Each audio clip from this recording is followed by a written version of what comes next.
recovery gear. First up, the winch. So it is the Adventure King Special. It is on its second rope because initially we didn't have the fair lead particularly well aligned with the winch drum and rubbed through the winch rope. We need to work out what to do with this fair lead because this bull bar very much is designed for a roller fair lead, as you can see. It bolts up, but it's a little misaligned and the outer bit restricts the angle somewhat. The winch controller has been moved to being under the bonnet. You'll see I did a video on that a while ago.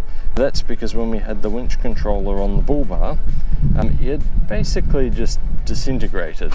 So I've replaced the King's winch controller with a Runvar winch controller, and that seems to have worked pretty well so far. The winch is of course connected to the two SLI batteries at the front, and those are both wired in parallel to provide more than enough amps for it, and they're also semi-cycle batteries, so they'll handle being somewhat discharged with the winch because the alternator will not keep up with the winch while you're running it.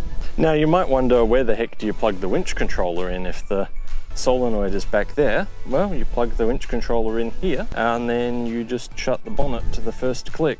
Under the front here we have two front recovery points by Roadsafe Gear.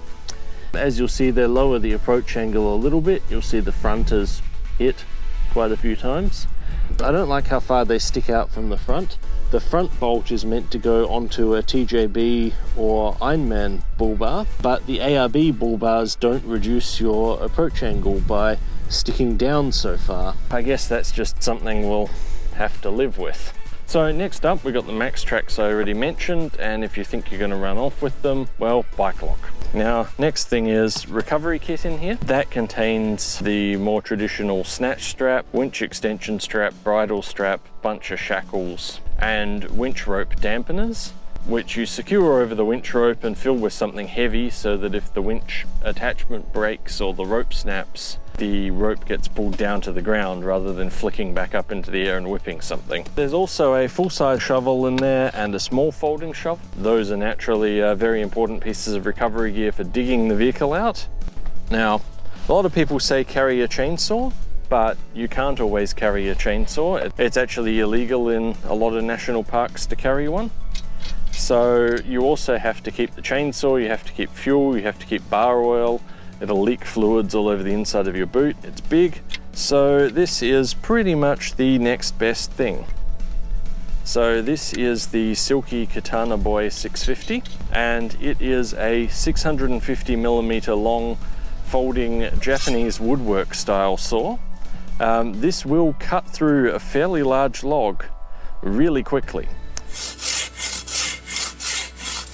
The thin profile greatly reduces the amount of effort you have to use to actually cut something, but being a Japanese woodwork saw, it gets away with being so thin because it cuts on the pull stroke, not the push stroke. Now finally, the most important piece of recovery gear is found in the center console: tire deflators. Why two of them? Well, you can make it twice as fast if the two of us do 2 wheels each.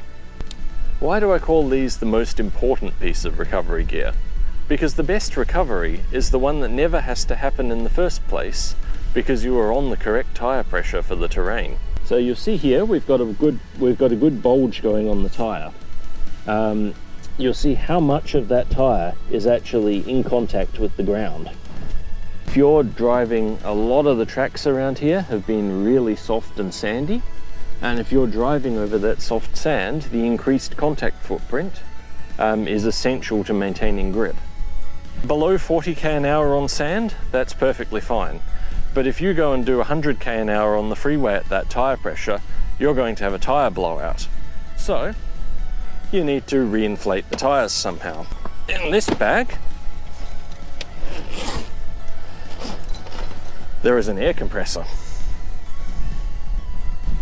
Stock, that thing comes with battery clamps, but in order to make it easier to connect, down here there is an Anderson connector in an environment housing so it doesn't get filled with dirt and water. Lastly, should that compressor fail, the air hose for that compressor is actually got 2 ends for it, and these spare tires are pumped up to 60 psi. Join us next time to take a look at the electrical system with some of our more unusual modifications. Subscribe so you don't miss it, and see you then.